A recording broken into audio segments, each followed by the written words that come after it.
ونستعينه ونستغفره ونؤمن به ونتوكل عليه ونعوذ بالله من شرور أنفسنا ومن سيئات أعمالنا من يهده الله فلا مضل له ومن يضلله فلا هادي له ونشهد أن لا إله إلا الله وحده لا شريك له ونشهد أن سيدنا ومولانا محمدًا عبده ورسوله أما بعد فأعوذ بالله من الشيطان الرجيم بسم الله الرحمن الرحيم يا أيها الذين آمنوا إذا نودي للصلاة من يوم الجمعة فاسعوا إلى ذكر الله وذروا البيع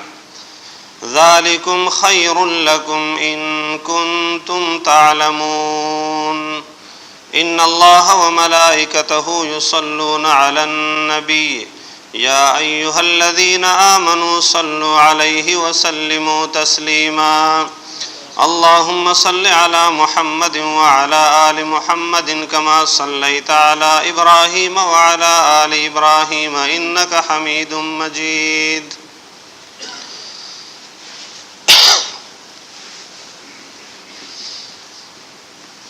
دوست اور بزرگوں، آج کا موضوع یوم الجمعۃ خیر یوم طلعت علیہ الشمس،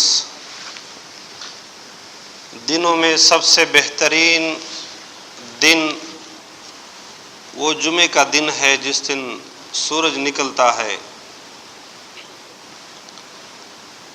اس موضوع پہ 3 چیزوں کا انتخاب میں نے کیا ہے۔ ایک ہے جمعے کے دن کی اہمیت، دوسری ہے فضیلت، اور تیسرا جو سب سے اہم جز ہے وہ ہیں جمعے کے دن کے آداب اور اس کے احکامات۔ جمعے کے دن قرآن اور حدیث کا کیا حکم ہے، فقہی مسائل کیا ہیں، جمعے کے دن ہمیں کیا کرنا چاہیے تاکہ اس فضیلت کو، اس اہمیت کو ہم حاصل کریں جو پہلے میں بیان کرنے کی کوشش کروں گا۔ اللہ جل شانہ نے جب کائنات کی تخلیق کا ارادہ فرمایا تو سب سے پہلے آسمان اور زمین پیدا کیے۔ اللہ فرماتے ہیں ان السماوات والارض کانتا رتقا ففتقناہما، آسمان اور زمین یہ جڑے ہوئے تھے، ملے ہوئے تھے ایک دوسرے کے ساتھ، پھر میں نے ان دونوں کو جدا کر دیا۔ آسمان کو جدا کیا، زمین کو جدا کیا۔ اس کے بعد اللہ جل شانہ زمین کی طرف متوجہ ہوتے ہیں اور اللہ فرماتے ہیں خلق الارض فی یومین، میں نے 2 دن میں زمین کو پیدا کیا۔ اس کے بعد ثم استوى الی السماء وهي دخان، اس کے بعد میں متوجہ ہوا آسمان کی طرف، اور آسمان یہ دھوئیں کی طرح تھے، دخان، سموک، دھواں۔ فقضاهن 7 سماوات فی یومین، پھر میں نے 2 دن میں اس دھوئیں سے 7 آسمان ترتیب دیے، 7 آسمان میں نے بنا دیے۔ پھر ایک اور آیت میں اللہ فرماتے ہیں والارض بعد ذلک دحاہا، اس کے بعد میں نے زمین کو بچھا دیا، رہنے کے قابل بنا دیا۔ اخرج منہا ماءہا ومرعاہا، اس میں نے پانی نکال دیا، کھانے کے لیے سامان نکال دیا، فصلیں، درخت، پودے وغیرہ وغیرہ۔ ایک اور آیت میں اللہ فرماتے ہیں جعل فیہا رواسی من فوقہا وبارک فیہا وقدر فیہا اقواتہا فی 4 ایام، زمین کا پورا کام اس کی تخلیق اور اس میں پہاڑوں کو نصب کرنا، اس میں دریاؤں کو بہانا، اس میں نہریں نکالنا اس میں زرخیزی پیدا کرنا، اس میں رزق پیدا کرنا، اور ہر کسی کے لیے زمین سے فائدہ لینے کے لیے زمین کو قابل بنانا، تاکہ وہ کافر ہے، وہ مسلمان ہے، جانور ہے، چرند ہے، پرند ہے، ہر شخص زمین سے اپنا فائدہ لے سکتا ہے، اس قابل بنانا، اس پورے پروسیس پہ میرے 6 دن لگے۔ ان تمام کا خلاصہ ایک اور آیات میں اللہ فرماتے ہیں، ان ربکم اللہ الذی خلق السماوات والارض فی 6 ایام، میں نے آسمانوں کو اور زمین کو 6 دنوں میں پیدا کیا۔ تمہارا رب وہ ذات ہے جس نے 6 دنوں میں آسمان اور زمین کو پیدا کیا۔ 6 دن سے مراد کون سے دن ہیں؟ آپ ہر کیلنڈر میں دیکھتے ہیں، چاہے انگلش کا ہو چاہے عربی کا ہو، کہ اتوار کے دن سے ہم سٹارٹ کرتے ہیں، سنڈے، منڈے، ٹیوزڈے، وینسڈے اور سیٹرڈے پہ ختم ہوتا ہے۔ عربی میں اگر ہم نام گنتے ہیں تو یوم الاحد پہلا دن، یوم الاثنین پہلا دن اتوار کا دن کا ہوتا ہے۔ اللہ جل شانہ نے اتوار کے دن کائنات کی تخلیق، آسمان اور زمین کو شروع کیا۔ سب سے پہلے اللہ نے زمین کو بنایا، اتوار اور سوموار 2 دن اس پہ لگے۔ اس کے بعد اللہ نے آسمان کو بنا دیا، 7 آسمانوں کو ترتیب دے کر۔ پھر اللہ فرماتے ہیں کہ میں زمین کی طرف متوجہ ہوا تو آسمان کی تخلیق پہ بھی 2 دن لگے، ٹیوزڈے اور وینسڈے، منگل اور بدھ کا دن۔ اور پھر زمین کو مزین کرنے کے لیے، انسان اور چرند اور پرند کے رہنے کے لیے تیار کرنے پہ پھر 2 دن لگے۔ والارض بعد ذلك دحاها، زمین کو بچھایا۔ آپ نے سنا ہوگا پرانے زمانے میں نظریہ یہ تھا کہ زمین بالکل کرے کی طرح، بال کی طرح گول ہے، جبکہ قرآن سے یہ ثابت ہوتا ہے کہ زمین گول نہیں ہے، بلکہ زمین اوول شکل کی ہے، جس طرح انڈا ہوتا ہے، انڈے کی طرح جو بیضوی شکل ہے۔ آج نیا نظریہ جو سائنس کا آیا ہے وہ یہ ہے کہ زمین واقعی گول ہے، انڈے کی طرح ہے، اوول ہے، گول نہیں ہے۔ اسی طرح سن 1900 میں یہ نظریہ پیش کیا گیا کہ کائنات کی تخلیق جو سائنسدانوں کے نظریے کے مطابق تقریباً 13 ارب کروڑ سال، 13 ارب سال پہلے، یا اسی بھی ایک تخمینہ ہوتا ہے، اس سے پہلے جب کائنات کی تخلیق کی گئی تو اس نظریے کو ہم نام دیتے ہیں بگ بینگ تھیوری، کہ وہ ایک بہت بڑا دھماکہ ہوا اور اس دھماکے سے آسمان، زمین، ستارے، سیارے یہ نکلے۔ اب سائنٹسٹ یہ کہتا ہے کہ یہ قدرتی نیچرلی ہوا، ہم کہتے ہیں عجیب نیچر ہے۔ دھماکہ کس چیز کے ڈیمالش کرنے کے لیے، تخریب کے لیے ہوتا ہے، تعمیر کے لیے نہیں ہوتا۔ ورنہ آج کئی ملک بہت آباد ہوتے، اس میں آٹومیٹیکلی بلڈنگ بنتے، آٹومیٹیکلی سسٹم چلنا شروع ہو جاتے۔ دھماکہ جو ہوتا ہے وہ کس چیز کو گرانے کے لیے، اس کو ڈیمالش کرنے کے لیے، تخریب کے لیے، صفحہ ہستی سے مٹانے کے لیے کیا جاتا ہے۔ عجیب دھماکہ تھا کہ ہوا دھماکہ اور وجود میں آ گئے کائنات۔ لہٰذا تم جو بات کرتے ہو ہم بھی اس کی تصدیق کرتے ہیں کہ بالکل صحیح ہے، دھماکہ ہوا، لیکن یہ ایک ذات ہے جس کا نام اللہ ہے کہ جس نے تخریب کے بجائے تعمیر کا کام لیا، اور اس دھماکے سے اتنا زبردست ایک سسٹم پیدا ہوا جس میں لمحہ بر بھی کروڑوں سال گزرنے کے باوجود کوئی فرق نہ آیا ہے، نہ آئے گا۔ یہ صرف اللہ کی قدرت ہے۔ تم جس چیز کو نیچر کہتے ہو اسی کو ہم اللہ کہتے ہیں، جو ہمارا معبود ہے، جو خالق ارض و سما ہے، جو کائنات کا رب ہے۔ قرآن نے 1400 سال پہلے ہمیں پورا یہ بتا دیا۔ اللہ فرماتے ہیں آسمان بھی ایک دھوئیں کی شکل میں تھے، آسمان اور زمین بھی ملے ہوئے تھے، پھر میں نے ان دونوں کو جدا کر دیا۔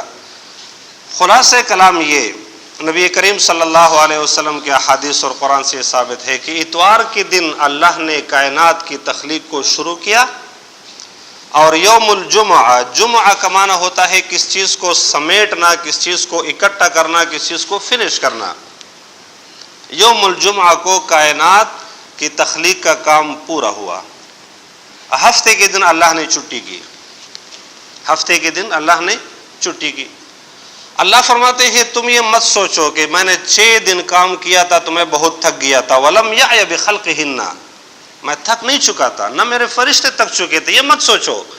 بلکہ تمہیں تعلیم دینے کے لیے کہ جو بھی کام کرتے ہو انڈر پروسیس اور ایک نظم و ضبط کے تحت کرو، صبر اور برداشت کے ساتھ کرو، اپنے وقت پہ سب کچھ کرو۔ جلدی کرے گا تو وہ ضرب الامثال مشہور ہے کہ کتیا نے بھی جلدی کی تو اندھے بچے پیدا کر دیے۔ جلدی کا نتیجہ خراب ہوتا ہے۔ اللہ فرماتے ہیں تمہیں تربیت دینے کے لیے، تمہیں سکھانے کے لیے کہ میں تو کن فیکون میں بھی سب کچھ لمحوں کے اندر کر سکنے پہ قادر ہوں، لیکن میں نے پھر بھی ایک پروسیس کے تحت ایک کام کیا اور 6 دن کا وقت میں نے لگایا۔ وَلَمْ يَعْيَ بِخَلْقِهِنَّ، میں تھک نہیں چکا تھا تمہیں سبق دینے کے لیے۔ یہ تو تخلیق کائنات کا کام ہوا۔ جب یہود کا زمانہ، بنی اسرائیل کا زمانہ تھا تو اللہ جل شانہ فرماتے ہیں کہ میں نے ان کو اختیار دیا کہ تم ہفتے میں جو بہترین عبادت کے لیے تم نے ایک دن کو مقرر کرنا ہے، تم اس دن کو مقرر کرو جس دن تم نے کاروبار نہیں کرنا، شکار نہیں کرنا، تجارت نہیں کرنا، کچھ بھی نہیں کرنا، اور میری عبادت کے لیے ایک دن خاص کر لو۔ تمہیں اختیار ہے، جو دن تمہیں پسند ہے وہ پسند کر لو۔ یہود نے کہا کہ چونکہ ہفتے کے دن اللہ نے چھٹی کی، اس لیے ہفتے کے دن ہم بھی چھٹی کریں گے۔ تو یہود کا جو مذہبی دن ہے وہ ہفتے کے دن کا ہے، یوم السبت، سیچرڈے، کوئی کام نہیں کرتے، عبادت کے لیے خاص ہے۔ جب رسول صلی اللہ علیہ وسلم نے غزوہ احزاب کے بعد بنو قریظہ کے قلعے کا محاصرہ کیا تو بنو قریظہ کے جو سردار تھے یہود کے، اس نے یہ کہا کہ ہم ایسا کرتے ہیں کہ مسلمان ہفتے کے دن آرام سے سوئے رہیں گے، 1% بھی وہ یہ نہیں کہہ سکتے کہ یہود آج بھی حملہ کریں گے۔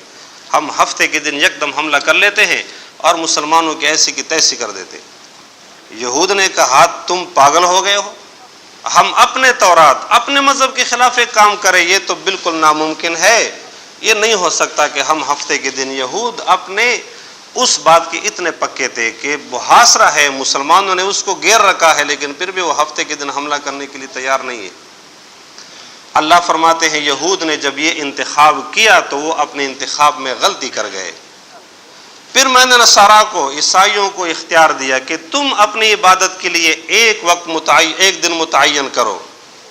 تو عیسائی بھی اپنے انتخاب میں غلطی کر گئے۔ انہوں نے یہ کہا کہ جس دن اللہ نے کام شروع کیا تھا اس دن ہم چھٹی مناتے ہیں، لہٰذا عیسائیوں کا، نصارہ کا، کرسچن کا آپ دیکھتے ہیں کہ اس کا سنڈے ہوتا ہے عبادت کے لیے، جو سروس انجام دیتے ہیں، جو سارے گرجے میں جاتے ہیں، چرچ میں جاتے ہیں۔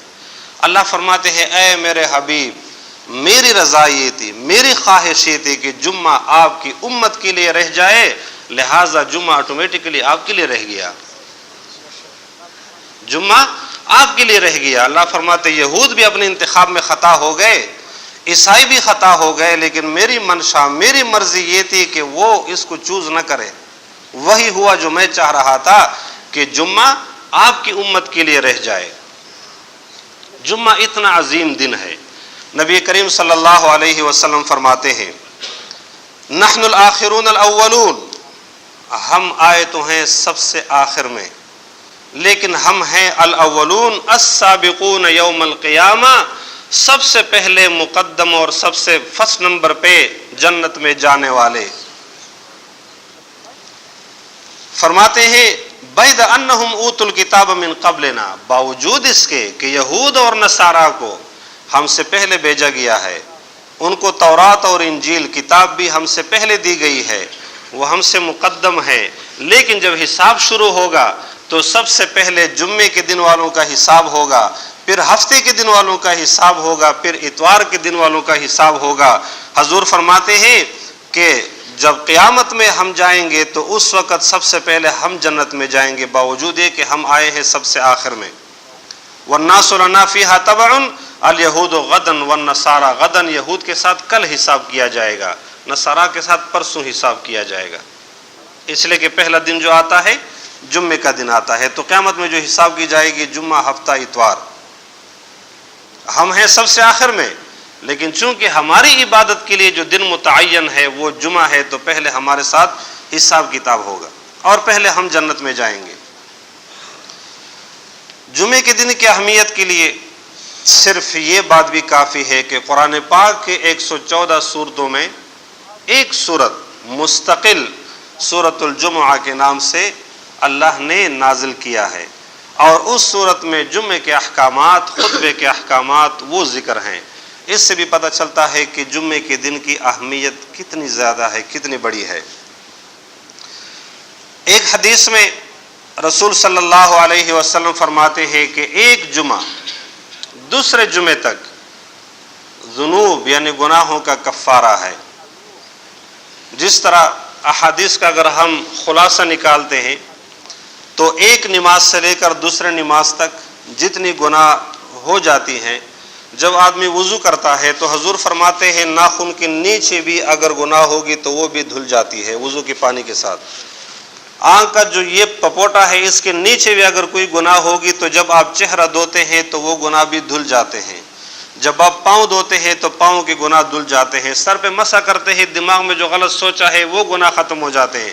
پھر جب آپ مسجد میں آتے ہیں تو ہر قدم پہ ایک گناہ معاف ہو رہی ہے، ہر قدم پہ ایک اجر دیا جاتا ہے۔ جب آپ مسجد سے نکلتے ہیں تو اللہ فرماتے ہیں قوموا مغفورین لکم، تم نے میری عبادت انجام دی، چلو جو بھی تم نے کیا تھا معاف کر دیا۔ عصر کے وقت میں فرشتے جب اوپر جاتے ہیں تو اللہ فرماتے ہیں اے میرے فرشتوں، صبح تمہارا شفٹ جب شروع ہو رہا تھا میرا بندہ کیا کر رہا تھا؟ یہ فرشتے کہتے ہیں یا اللہ جب ہم فجر کے وقت میں جا رہے تھے، ڈیوٹی سائن کر رہے تھے، اس وقت یہ بندہ نماز پڑھ رہا تھا۔ اللہ فرمائے گا اب کیا کر رہا تھا؟ یا اللہ اب اس نے نیت باندھی عصر کی نماز کے لیے، ہمارا شفٹ ختم ہو گیا، ہم آ گئے۔ اللہ فرماتے ہیں عمل نامہ ادھر کرو، جو بھی گناہ ہے سارے ختم۔ صبح کو فرشتے جاتے ہیں، اللہ فرماتے ہیں تب تم عصر کو جا رہے تھے، میرا بندہ کیا کر رہا تھا؟ یا اللہ وہ اس وقت نماز پڑھ رہا تھا جب ہم آ رہے تھے، اب کیا کر رہا تھا؟ یا اللہ اب فجر کی نماز پڑھ رہا تھا، رات میں جتنے گناہ کیے ہیں سارے مٹا دو، ڈیلیٹ کر دو، اس کو ختم کر دو۔ اس سے بھی جو گناہ بچ جاتے ہیں۔ تو حضور فرماتے ہیں جب آدمی جمعے کے دن نماز کے لیے آتا ہے، وہ نماز جس کو ہم جمعہ نماز کہتے ہیں، اس کے پڑھنے سے پورے ہفتے کے گناہ جو بچے ہوتے ہیں وہ سارے مٹ جاتے ہیں۔ پھر اس سے بھی اگر کوئی گناہ بچ جاتا ہے تو رمضان کا مہینہ جب شروع ہوتا ہے اور انسان روزے رکھتا ہے ایمان و احتساباً اللہ پر ایمان رکھتے ہوئے اور ثواب کی نیت سے، غفر لہ ما تقدم من ذنبہ، جتنے بھی گناہ رہ چکے ہیں وہ سارے ختم ہو جاتے ہیں۔ پھر عید کے دن جب لوگ چلے جاتے ہیں نماز پہ تو اللہ فرشتوں سے کہتے ہیں دیکھو نا میرے مومنین کو، میرے بندوں کو، میں نے ان سے کہا کہ حلال کھانا مت کھاؤ، حلال کاموں سے دور رہو، وہ دور رہے، ایک مہینہ میرا حکم بجا لاتے رہے، رات کو قیام کرتے رہے، دن کو روزہ رکھتے رہے، آج آئے ہیں اجر مانگنے کے لیے۔ تو اسلام کا تو حکم یہ ہے کہ اعطوا الاجیر اجرہ قبل ان یجف عرقہ۔ اللہ فرماتے ہیں اپنی جگہ سے یہ لوگ اٹھے نہیں ہوں گے کہ میں نے ان کے سارے گناہ معاف کر دیے، پورے سال کے گناہ۔ تو یہ سوچو کہ آخر مومن کی گناہ کیا رہے گی، اور مومن کتنا گناہ کر سکتا ہے، کتنا گناہ کر سکتا ہے؟ کچھ بھی نہیں کر سکتا۔ کیا بچے گا ہمارا؟ ہم اپنے پریشانیوں میں اتنے لگے ہوئے ہیں کہ گناہ کرنے کا ٹائم ہی نہیں ملتا ہے۔ شاید میں بار بار عرض کر چکا ہوں کہ ہم حقوق العباد اور حقوق اللہ کو گناہ سمجھتے ہیں۔ بات سمجھ میں آ رہی کہ نہیں؟ یہاں دو چیزیں ہیں، ایک ہے گناہ معصیت، ایک ہے حقوق۔ ہم حقوق کو گناہ سمجھ رہے ہیں اور ہم انسان کا حق بھی ادا نہیں کر رہے، اللہ کا حق بھی ادا نہیں کر رہے، اور پھر ہفتے میں ایک دن آ جاتے ہیں مسجد میں نماز پڑھ کر جمعے کا، پھر ہم یہ سمجھتے ہیں کہ پورے ہفتے کی کمی پوری ہو گئی۔ ایسا نہیں ہے، جمعہ خان نہیں بننا ہے۔ حقوق ادا کرو جو حقوق اللہ ہیں، جو بندے کے حقوق ہیں وہ ادا کرو، گناہ پہ کبھی بھی تم جہنم میں نہیں جاؤ گے، یہ اللہ کا وعدہ ہے۔ اللہ فرماتے ہیں جب تم گناہ کر لیتے ہو تو صرف اتنا ہی تمہیں عذاب ملے گا، اور جب تم نیکی کرتے ہو تو من جاء بالحسنۃ فلہ عشر امثالھا، میں کم از کم 10 گنا اس کا بدلہ تمہیں دیتا ہوں۔ 5 نمازیں اللہ نے باقی رکھی، فرض کتنی ہو گئی تھی؟ 50۔ روزانہ ہمارے عمل نامے میں جو لکھ دیے جاتے ہیں وہ 50 نمازیں لکھ دی جاتی ہیں، اس لیے کہ فرض 50 نمازیں ہو گئی تھی۔ یہ ہمیں ڈسکاؤنٹ ملا، ایک نماز پڑھو تو چلو 10 کے بدلے میں لوں گا۔ اب اگر ہم وہ ایک نماز بھی نہ پڑھے تو پھر کیا ہمارا قصور ہے یا اللہ کی طرف سے زیادتی ہو رہی ہے؟ قصور کس کا ہے؟